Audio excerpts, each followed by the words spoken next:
Assalamualaikum warahmatullahi wabarakatuh.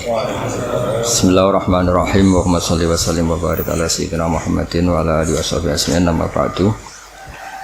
Matur nuwun sanget rawuhipun Ki Haji Azaim, Gus Azaim wonten Sodik sedanten kang kula hormati, wonten Gus Muhas, Ya Rahman Dek Wafis dan kula hormati. Saya nanti memohon sangat Gus Azaim tah khamsata asyara daqiqah cerita kenangannya dengan Sayyid Muhammad dan Sayyid Ahmad. Saya berkali-kali ngatamkan kitabnya Sayyid Muhammad dan faham. Kata faham di sini itu madah teng Sayyid Muhammad, betapa beliau ngarang dengan bahasa yang mudah. Saya tidak pernah talaki sama beliau, saya tidak pernah mubasyarah.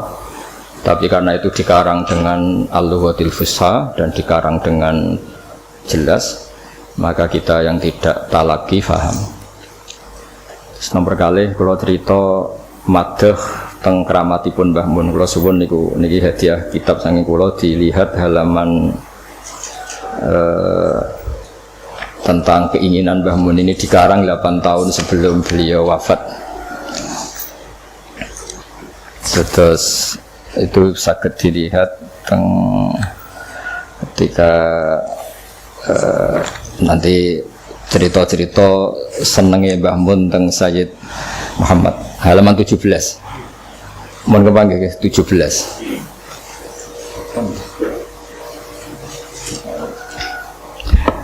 Sudah ketemu ya? Ini perlu dicatat bahwa Mbah Mun ketemu terakhir Sayyid Muhammad niku 1422 sama 23. Kalau wasif Bismillahirrahmanirrahim. Beliau cerita, pokoknya ini 8 tahun sebelum Mbah Mun wafat. Beliau saat itu sudah menulis hadhihi at-tausiyat allati karat mafkharatan azimah li. Asal maulal karim aisma'a nafsi ma'a hamalatil ilmi min ulama'i hadil ummah wa bil akhas ulama'i ahlil bait alladina khassahum bi khassa'isa la ya'lamu azamataha illallah ta'ala. Jadi harapan besar beliau akan dibersamakan, dikumpulkan dengan hamalatil ilm, dan beliau khususnya memuji ulama ahlil bait. Dan setelah 8 tahun itu beliau wafat dan ditakdir dimakamkan dekat Abu Yazid Muhammad. Jadi ini keinginan-keinginan Mbah Mun yang ditulis dan dikabulkan Allah secara zahiran wa batinan. Jadi secara batin tentu beliau secara maknawi andaikan dimakamkan di sarang pun beliau pasti ma'alladzina an'ama Allahu 'alaihim minan nabiyina wasiddiqina wasyuhada'i sholihin. Tapi beliau juga dituruti secara zahir juga, yaitu dekat Sayyid Muhammad dan keluarga besar Abu Ya Al-Maliki. Karena beliau ngendikan ayat sema'a nafsi. Nafsi itu lebih ke fisik. Jadi sebetulnya kita sudah yakin secara roh itu pasti al-arwah junudun majannada, tapi beliau juga dikumpulkan secara fisik. Nah, ngukur mahabbah beliau kepada Abu Yazid Muhammad Al-Maliki, saya beri contoh beberapa halaman. Saya nanti memberi minimal 3 halaman ya. Betapa beliau akhir-akhir itu harfan bi harfin, kodaman bi kodamin, sama sekali tidak dirubah takbir yang dari Sayyid Muhammad. Ini sama lihat halaman 21 ya, halaman 21 yang mulai wa ukhilul mujaz. Setelah itu as-sanadul muttasil, terus 3 dari bawah wa ukhilul mujaz. Ini di Abuya halaman 16. Ini kan tulis fi syekhina halaman 4 yang ini kan benar-benar wa ukhilul mujaz ala sadati al-mufassar alati dominatu asan itu kutub as-sittah. Iya, sama sekali tidak ada di buku. Saya baca ya, beliau menyebut tentang Sayyid Muhammad, padahal beliau itu muridnya Sayyid Alawi, tapi memuji Sayyid Muhammad qala syekhi wa syekhu abna'i wa tullabi al-allama Sayyid Muhammad bin Ali Al-Maliki. Jadi beliau memuji Sayyid Muhammad dengan begitu takdimnya qala syekhi wa syekhu abna'i wa tullabi al-allama Sayyid Muhammad bin Ali Al-Maliki. Beliau ketika cerita sanad wa ukhilul mujaz, artinya ukhilu itu diikhalahkan. Saya tidak perlu nulis sanad lagi karena sanad itu untuk al-mujaz, bacanya al-mujaz karena dari fi'il madhi ajaza. Jadi mujaz itu yang dikasih apa? Ijazah ala thabati al-mukhtasar alladhi dominatu asanidul kutub as-sittah.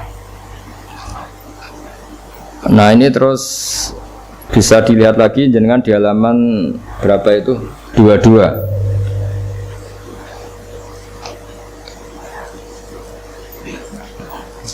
Di Sayyid Muhammad ini sekaligus disaksikan Gus Azaim di Sayyid Muhammad halaman 36. Ini mulai wa ukhiluhu fi tafsilil asanid alal kutub. Yang wa ukhilu fi tafsilil asanid al kutub al musannafah. Iya dalbab wa ya kutubul faris wal asbab. Sama sekali enggak ada yang gitu. Terus wa khusu bi dzikri minha asyaruha fi hadhihi maqam wa khusu bi dzikri minha asyaruha fi hadhihi maqam. Jadi saya sangat hati-hatinya di sini fi syekhina halaman ini. Kemudian ini kan yang kita sudah saat tadi Al-Ikhtisari dalam masjid itu semuanya harfan harfan. Jadi enggak intah kita sarroh atau bima semuanya sampai dekat. Terus ini cerita ya mahabbahnya seorang Mbah Maimun guru kita semua kepada Sayyid Muhammad sampai beliau yang biasa bahasa Arab fusha dan menukil bil makna atau bit tasarruf.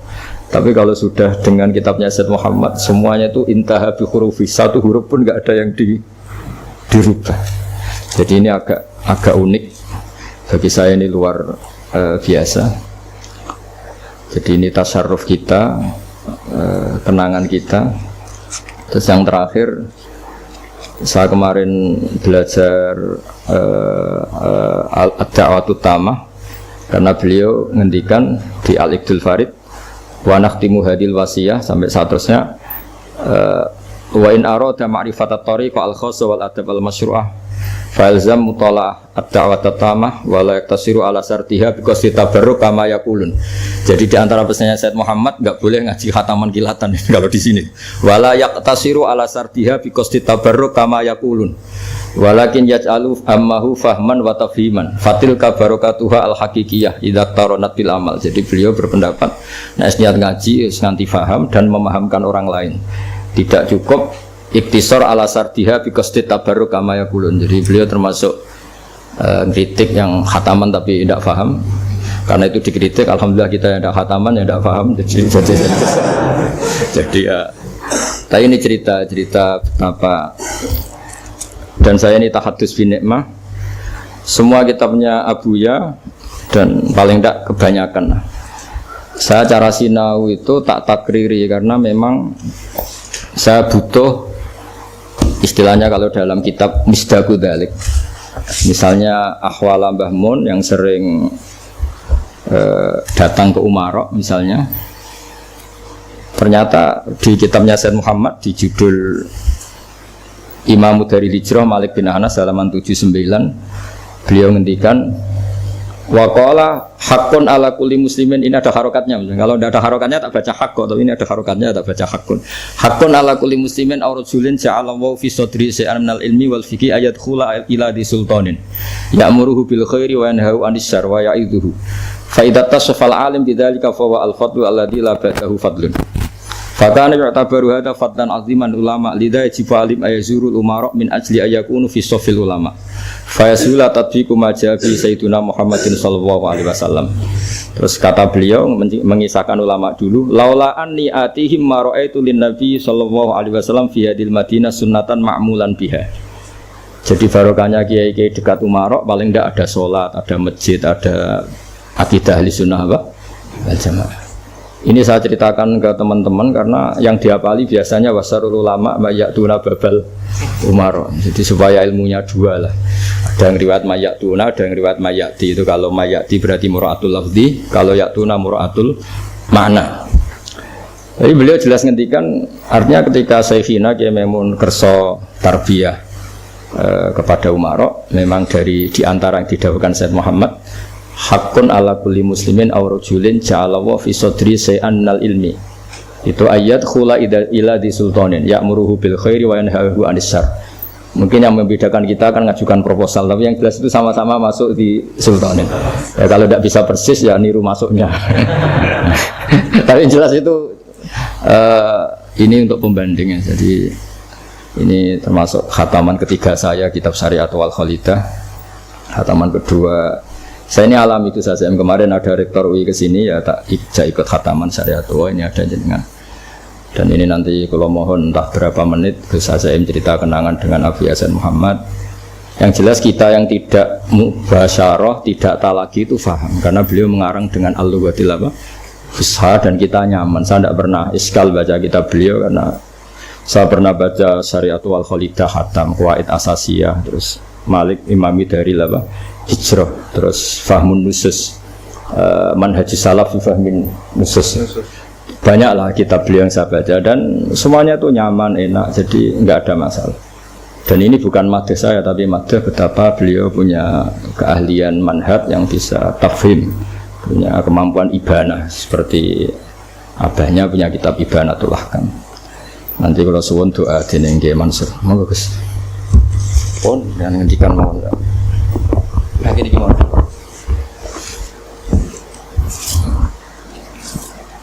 Assalamualaikum warahmatullahi wabarakatuh.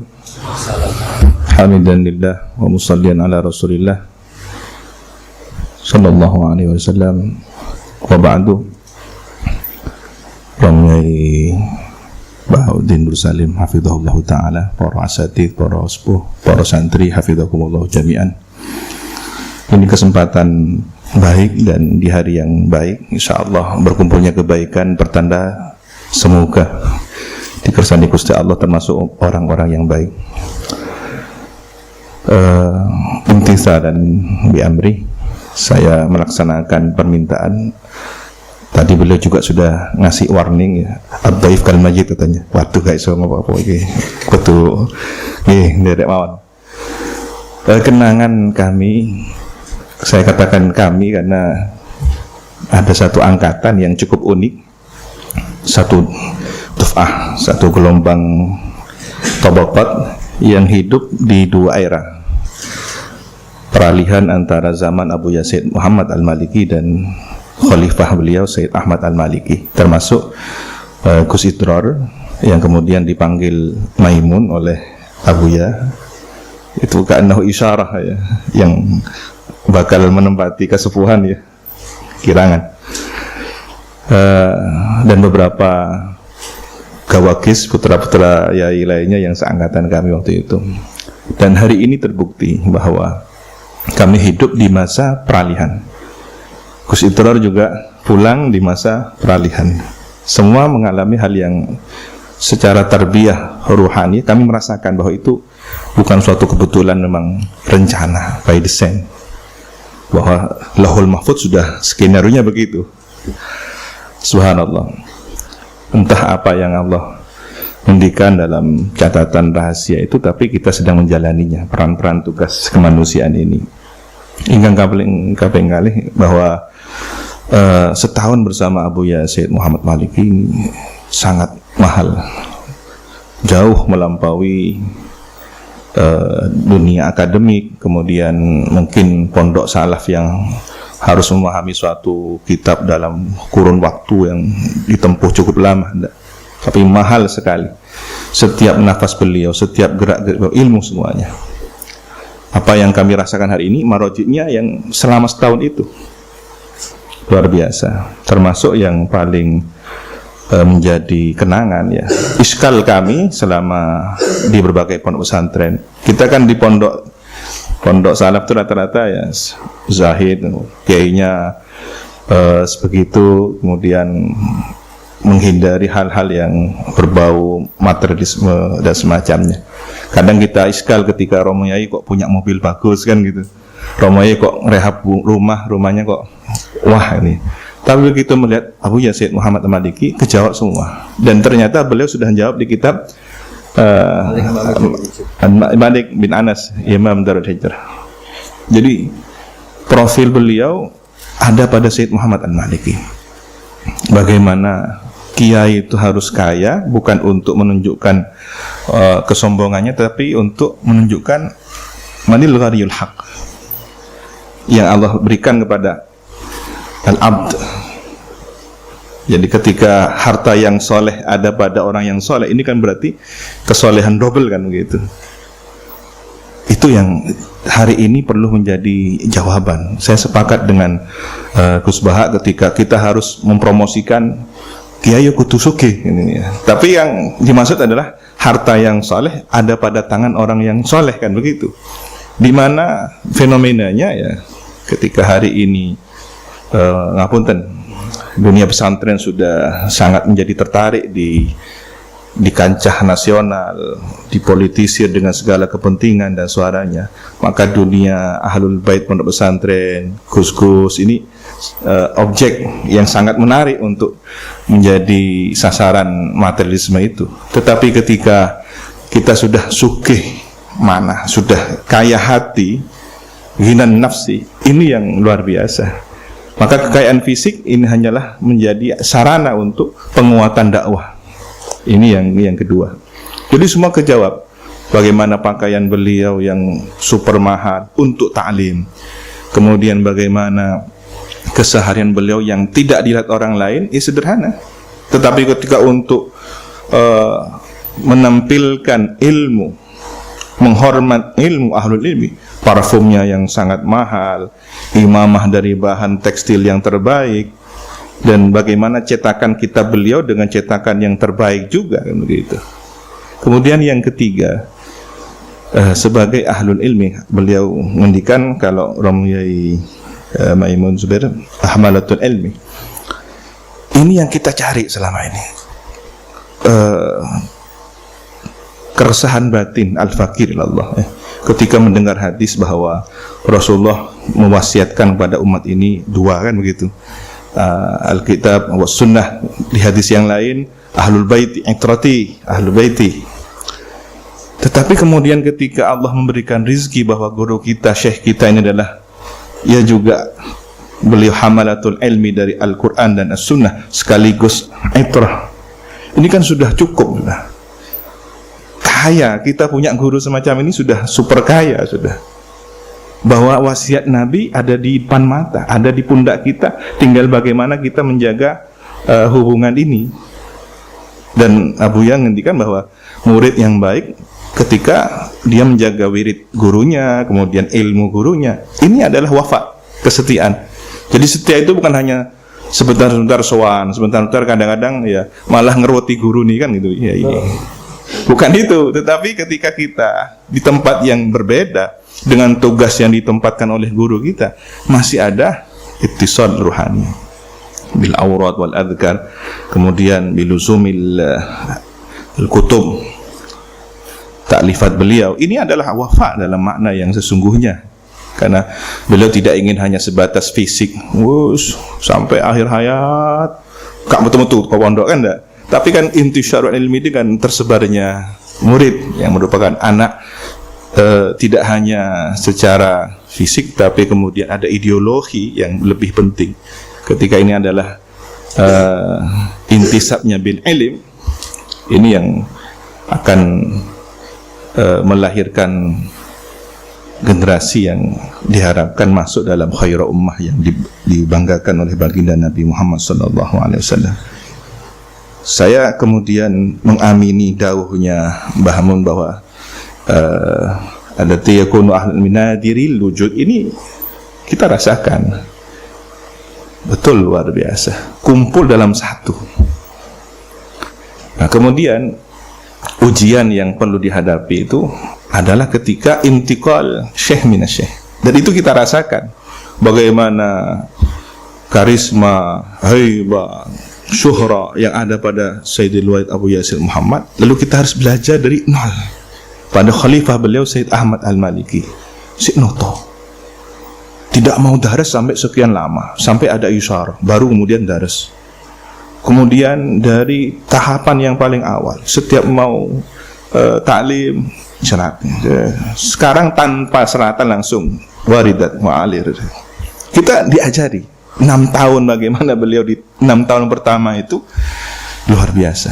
Dan kuncinya satu, istaqim kama umirt. Ini sudah pokoknya mustaqim dah.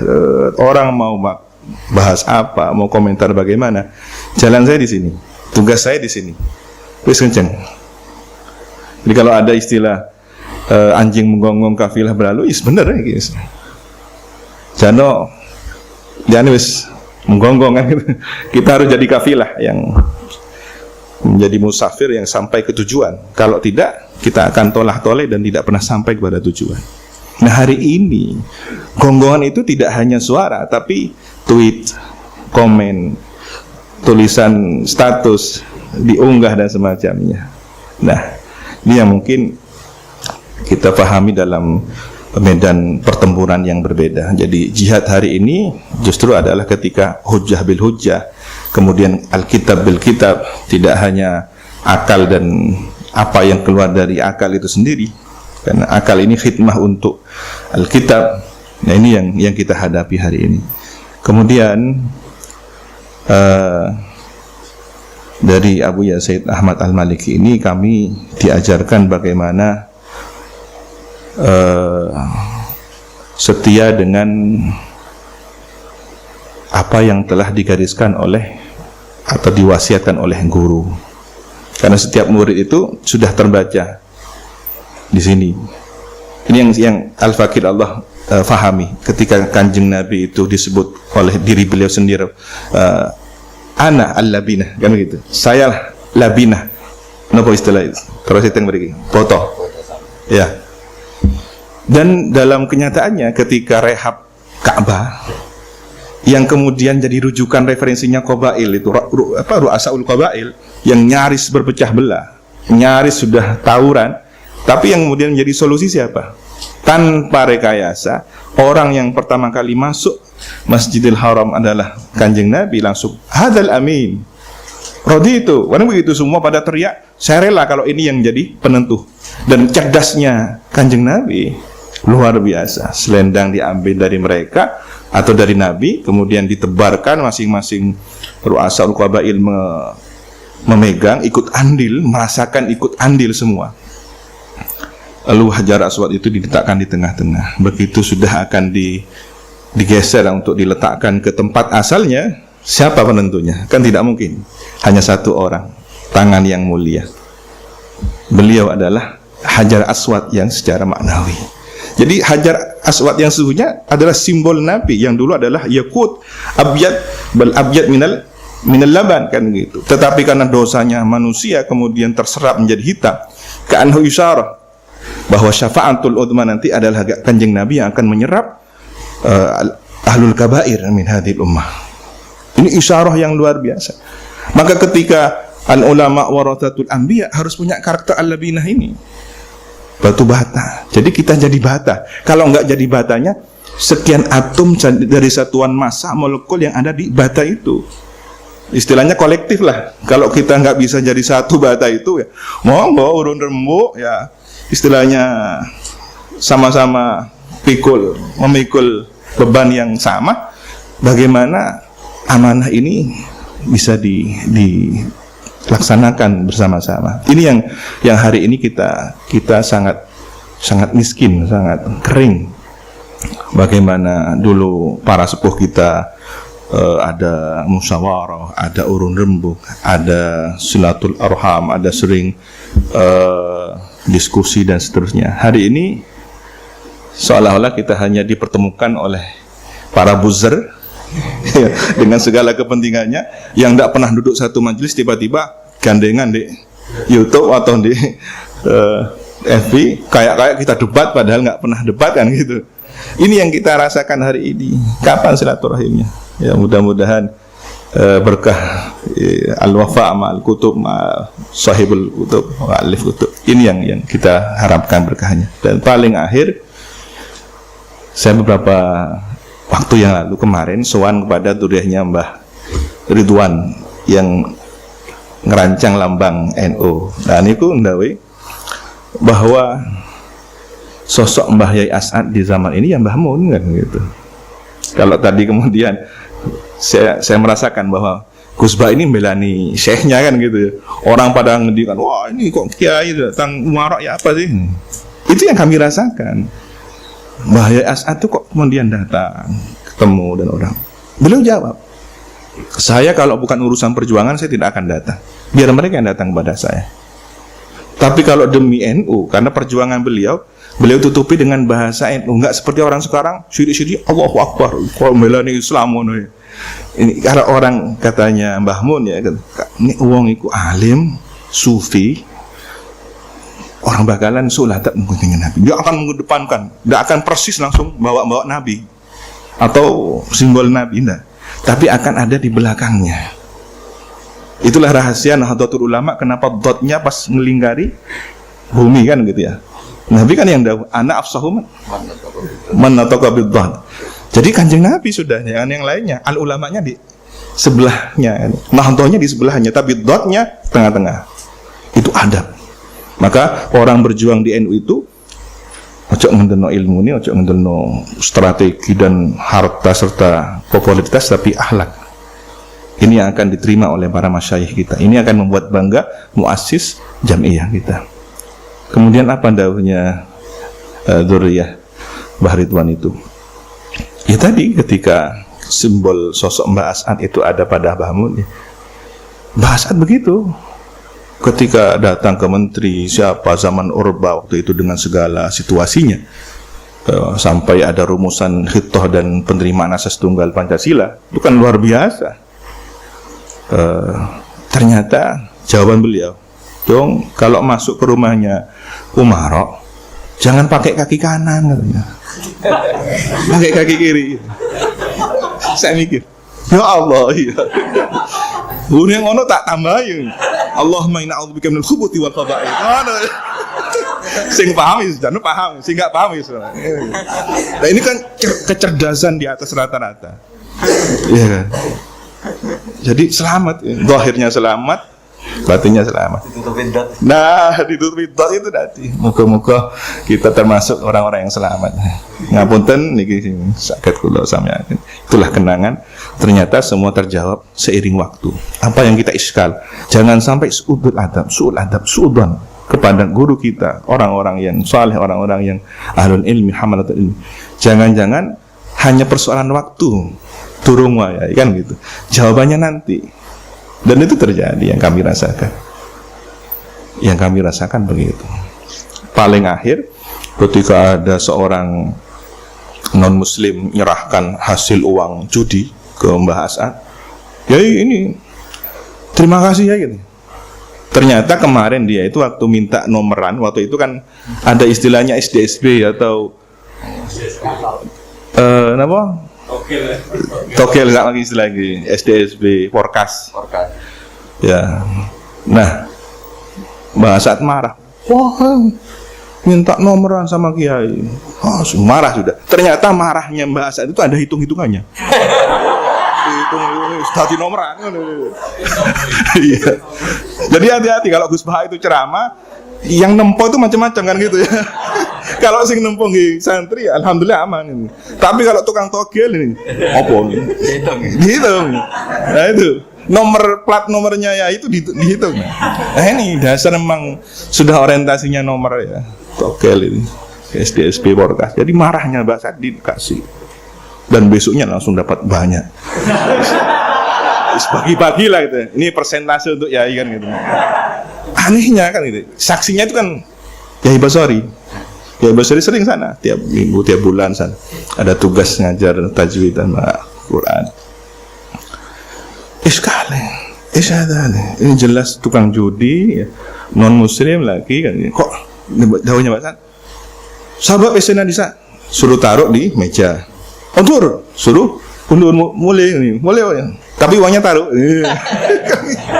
Uangnya ada mulai. Nah, kalau kita suudon kan semacam-macam. Wah, ya kok dunyan kan macam-macam. Begitu diambil sakit. Datang tukang bagian bikin jalan. Dulu kan seangel-angel pesantren dapat bantuan pemerintah, angel dulu kan. Kalau nggak podo nggak iso kan. Harus sama, warnanya harus sama. Nah kan begitu. Nah, bikin sendiri jalan. Dari mana biayanya Mbak As'ad ini bikin jalan? Sarep biaya dari ini ternyata. Bingung yang Yai Basori. Gimana nih? Mau tanya langsung nggak berani. Karena Mbak As'ad ini sudah mau kifnya adalah referensi kan gitu. Akhirnya nyari-nyari sendiri, buka. Kok ternyata di Ihya kitab ilmu ada. Jadi makhraj untuk solusi keluar dari barang syubhat atau haram yaitu maslahatul amal. Jadi ketika tukang datang, dong ini untuk jalan deh. Tapi kalau untuk rokok, untuk kopi dari sebelah kanan kan gitu. Kopi, nasi. Ya. Tapi yang untuk jadi asmal, jadi umum, jadi apa itu dari kiri. Subhanallah. Ini kecerdasan yang jarang dimiliki oleh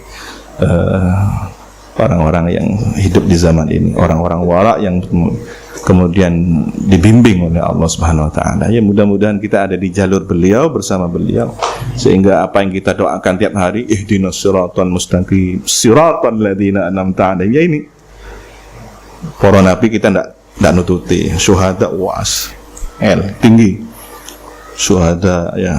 Tapi yang salihin ini ada di depan mata kita. Kita hidup dengan beliau-beliau ini. Maka hargai kesempatan Mas ini. Ngapunten, an afa minkum ihdinas siratal mustaqim. Wassalamualaikum warahmatullahi wabarakatuh.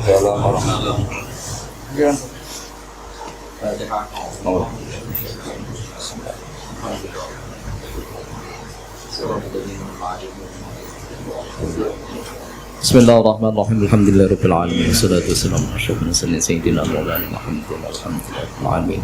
اللهم اجعلنا وذريتنا وتلاميذنا من أهل العباد الخير ولا تجعلنا وإياهم من أهل الشر والجهل والضير. اللهم اجعل إمتنا تائمة وتولتنا قائمة وأولتنا علماء ولا تسلط علينا ظالما. اللهم ألف بين قلوبنا أصلح ذات بيننا واهدنا سبل السلام ونجنا من الظلمات إلى النور وجنبنا الفاحش ما ظهر منها وما بطن من بلدنا هذا خاصة من المسلمين عامة إنك على كل شيء قدير. ربنا آتنا في الدنيا حسنة وفي الآخرة حسنة وقنا عذاب النار. سبحان ربك رب العزة عما يصفون وسلام على المرسلين والحمد لله رب العالمين. الفاتحة.